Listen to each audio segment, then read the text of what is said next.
Good afternoon, guys. Already week 2 in the books.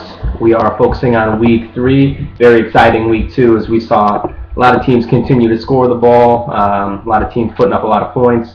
Had, looks like 4 teams over the 100-yard mark again.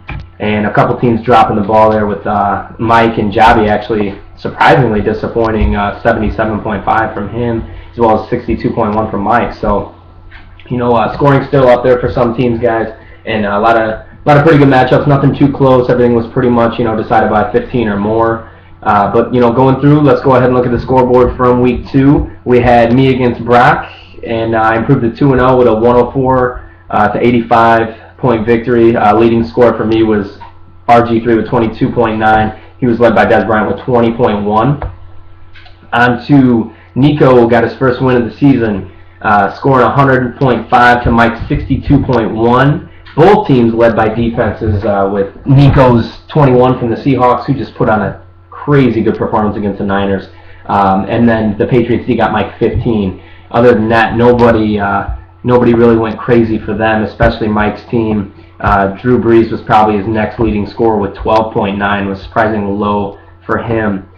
Nico's next leading scorer would have been Andrew Luck with 18.6. On to the other matchup. Let me back it on up. We had Joe going absolutely crazy on Jared for 2 wins for Joe, improving him to 2-0, dropping the champ from last year down to 0-2. Besides Lynch and Rodgers, Jared's team actually shit on themselves. Nobody showed out for him. There was an injury there with Eddie Lacy, but the Steelers D got a -3. Kicker got 0. But Aaron Rodgers continues to dazzle. He had 34.9. Lynch had 31.5 as a 3-touchdown outing. And then Joe just had crazy scoring from everybody. I think a touchdown from everyone. He had, starting out, Deshaun Jackson, crazy good game, 25 points. Randall Cobb had 18. Jamal Charles had 16. Steven Jackson got hurt but still scored with 16.8. So Joe, just crazy good scoring there. Look for him to continue to score, guys. His team finds the end zone. He has good talent all the way around. And looks like that Randall Cobb keeper is panning out. So all the haters, including myself, probably silenced right about now. Moving on to the other matchup, what we thought game of the week, a lot of scoring, which there was. Jeff defeated Aaron Preslinski, 124.8 to 96.8. A lot of scoring from Jeff in this one. James Jones finally showed up. He had 24 points, had a ton of yards. Finally showed up for the Packers. James Jones. Julio Jones. A lot of yards in that game. Had that 80-yard catch. Also, Brandon Marshall continues to show up. So he's got those 2 stud receivers. Trent Richardson, not as big yet, but with the big news getting traded to Indy, we'll see if that benefits him. It should. Better defense, better offensive line, well, sort of better offensive line, and a lot better passing, so they're not going to stack the box with 8. But yeah, Matt Ryan also for Jeff had 23. Looking at Aaron's team, Reggie Bush went out with the injury. A.J. Green didn't really show. Pretty inconsistent there, but Jimmy Graham continues to be a stud. 23.9 from a tight end spot is huge. Look for Aaron to bounce back next week as well. And going on to the other matchup, we had Ashley defeating Jobby 90.1 to 77.5. Ashley was led by Calvin Johnson. No surprise there with 23.6, and then Jobby was led by Peyton Manning with 20. Jobby's bench probably outscored his starters. I was watching that and I was just amazed. You had Mike Wallace had 17.5. Vic had 34. Antonio Gates had 10. Fred Jackson had 12. Ahmad Bradshaw had 14. His bench scored 91. So if he would have just started his bench, Ashley had a great bench too. Pierre Garçon had 20. Greg Olson with 14. So, going over it, guys, it's pretty low scoring matchup, but still, Ashley got the dub. She's 1-1 now. Both teams actually at 1-1. So going on to the next week. Got some pretty exciting matchups in week 3. We have me against Jobby, so expect some scoring there. Projections 127 for me and 116 for Jobby. Going on to Joe and Brock. Joe's matchups, he's projected at 115, but looking at the matchups, I don't see how he's going to top that. Maybe 105, maybe closer to the 100 mark. And then Brock's sitting at 93 projected, so this game's going to be a lot closer than I think a lot of people think. Jeff and Mike go at it, where everyone's thinking Mike might have a trap game here. So if this expected trade goes down for Jeff, which actually just got accepted about 25 minutes ago, if that goes through, look for Jeff to see if he can make a move. He's losing on a couple starters there, so we'll see what happens. Mike's desperately looking for a win at 0-2. He could really use a W. Like I said, he's projected 106 to Jeff's 87, but that will change. And then Ashley and Nico squaring off. Nico expected to be at 121 as he has Andrew Luck now, going up against San Francisco. Going to be tough there. That's a tough matchup to play. He's projected at 121. Ashley's 104. I think that is also going to be tough for Nico scoring at 121, just because his matchups are a lot more difficult. And then going toward Jared and Aaron.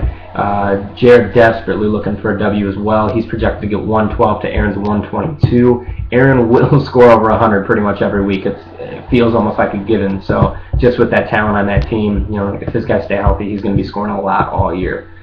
So other than that, guys, last week we had a trade. First one of the year went down. A couple big names in there. It was pretty blockbuster. So everybody I feel is for sale. I know Jeff is always willing to deal. He's been trading. Mike is thinking about trading, just getting some stuff going for him. Needs to get off the bump. And as you can tell, we just had a trade go through. We had Jared trade Ridley and Ruben Randall to Jeff for D'Angelo Williams, James Starks, and Julian Edelman. Pretty much all pickups besides D'Angelo Williams. So those guys have played well, especially Julian Edelman.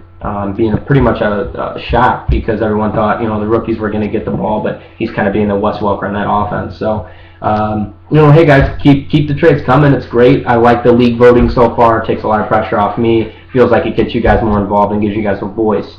So, with that said, I do kind of want to talk about a little bit more about the waiver wire compared to the free agent style. I believe Joe said he wanted to change his from free agent to waiver order, so that would make it 3 to 5 votes in favor of the waiver order with someone voting as other. The only other way I could think of it is if we did like an auction style, but in that case it's hard to keep track of. I don't even want to fuck with it, so it's just going to be one of the two. It's either waiver order or free agent style.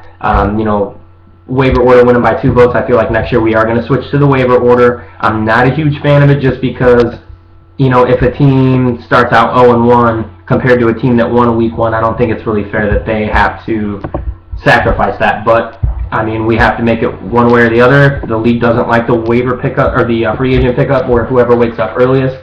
As you can tell, Jeff wakes up early, 2 a.m. every day to get his guys. But, hey, if he's going to do it, why can't anybody else? So, looks like we're going to switch to the waiver order unless we redo the poll, get definitive answers on that. But it's completely up to you guys. I'll change whatever you guys want. So, other than that, really not a whole lot going on in the activities. Not so good. I'm actually kind of disappointed. Going over the matchups this week, I was looking. Pretty much only 2 people comment. It's just Joe and me.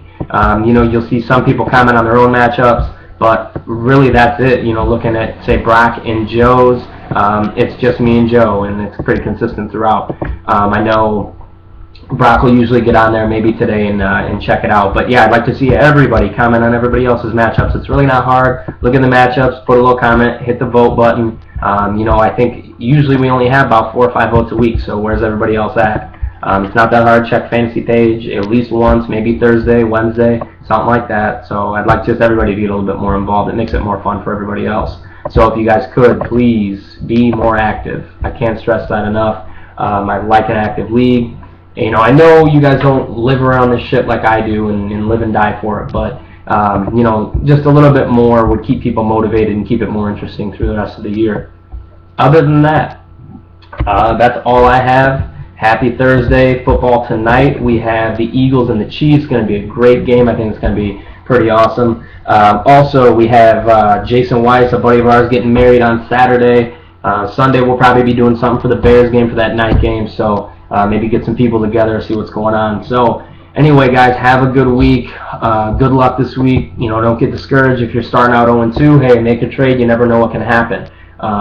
Trade deadline's not for a while now, so you still got some time to make a move. A lot of surprising talent out there, a lot of big names not really pulling their weight so far. So If you guys have any questions, hit me up on the league page, text me, whatever you guys want to do. I'm always answer your text if it relates to fantasy football or anything. I won't ignore it. So just whatever you need, hit me up. But have a good week, guys, and good luck. Like I said, we will see you next week, Tuesday, with the new update on the league. I was a little late this week, had a lot of shit going on Tuesday, Wednesday. So, all right, guys, I will see y'all later.